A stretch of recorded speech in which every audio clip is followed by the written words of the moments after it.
Hey guys, so I'm having a little bit of an adventure today. So I don't actually drive this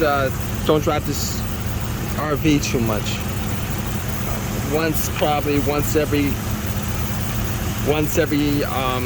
3 weeks, I'll take it out for maybe a 30-mile drive back and forth. Today I started having this. They drove fine for a better part of the first 25 miles, but the last 5 miles or so, I came to a stop and I noticed that it had very low power. And then I came to the next stop and it had less power, and it sounded like it was about to shut off. And then I parked it to the side and it had no power at all, and started stalling out on me. So I thought it might have been the alternator, but I changed out the alternator like about a year and a half ago. So I didn't think it was the alternator. I tested the alternator, and the alternator was good. It turns on fine. Alternator reads fine. I actually had a 12-volt meter for the battery and the alternator. It's good. Now it's kind of warm out. It's not very, very warm, but it's probably it's kind of warm, not extremely warm, but it's kind of warm. And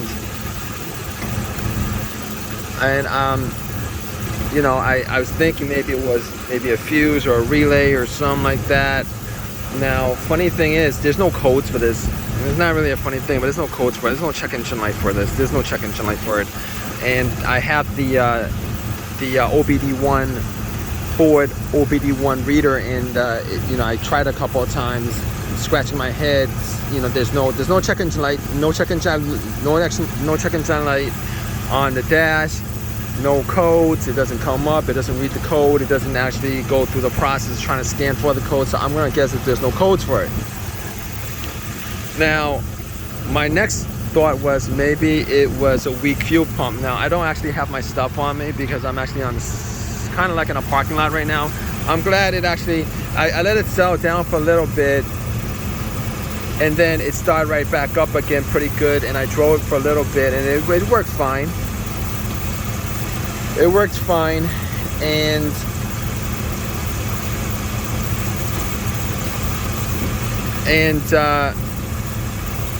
got it to a stop, and then it started having the same issue. Got it to the parking lot. I took the intake off. I'm starting to think that it's probably, I mean, it's running continuously now, which it didn't before. But I took off the hose here. I took off the mass airflow sensor. I'm gonna assume at this point it's probably a mass airflow sensor. It's running pretty good now, but I'm gonna have to do a little bit more testing on it. It cranks right up, but it stalls out. It stalls out immediately. Sometimes it'll stall out after maybe 30 seconds. But it's been running good after I took all this stuff off. So I'm gonna assume that it's it's probably something to do with the mass airflow sensor or something like that, which I would be fine with if that's the case. And, you know, hopefully I'm gonna take it for a test drive right now. I actually did try changing out the mass airflow sensor, and couldn't find one exactly like this, and had such a hard time finding one exactly like this that it was just I kind of gave up on it and actually just put the old one back on, and that's what I had on ever since. I don't know if this is the reason it wasn't running like this before, you know, when I actually took the line off, but I'm not quite sure. It could be the mass airflow sensor, it could be something else, but I'm thinking it's an air intake and air measurement issue. That's why it's shutting off. You know, originally when it shut off, I thought it might have been a misfire, but a misfire will throw a code, and you're gonna constantly get that. Most of the time, you're gonna constantly get that misfire. I wasn't getting that misfire on a constant, but when it starts shutting off, it actually sounds like the truck is misfiring. But anyway, I'm gonna see if that's the problem. If it's the mass airflow sensor, That's not really a hard fix. I actually changed up the air temperature sensor when I changed out a lot of things for this truck.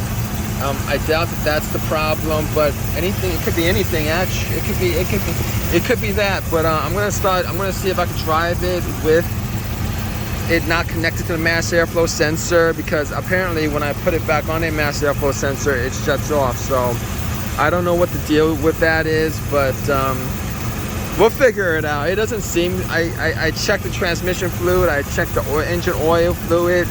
They seem to be topped off pretty good. I was a little bit worried about it. This is not, you know, this is a 1995 RV. It's a 1995 RV. B and B. What's B to this? It doesn't have an OBD2, so, but I do have an OBD1 for this, and let me. I'm just yapping right now, trying to think and figure out what the problem is at the same time, but hopefully it's just the mass airflow sensor that's the problem, which I could swap out. I might be able to just get like one of these a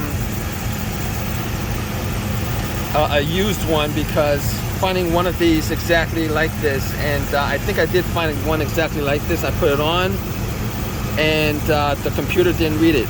It didn't read it correctly, and I had a no start issue, so I put this back on. And older cars, what are you gonna do? You know, you try to find parts for it, and you run into situations with that. But anyway, just want to put this little video out. If you guys have your own personal opinions on this, definitely leave a comment in the comment section. Please subscribe, please give me a thumbs up, all that good stuff. I'm surprised it's running this long. As far as me having this, you know, filming this, I'm surprised it's running as long as it is, because it wasn't running like this before. But then again, before I was actually driving it, I even took it around this parking lot, and it still kind of died out on me. I'm going to take it around this parking lot again, see if it actually dies out on me. See if it actually does the same thing. If not, I'm just going to assume that it's the mass airflow sensor, and we'll have to change that out. But if you guys have your own personal opinion about this, definitely leave a comment in the comment section, subscribe, and all that good stuff. All right, guys, take care.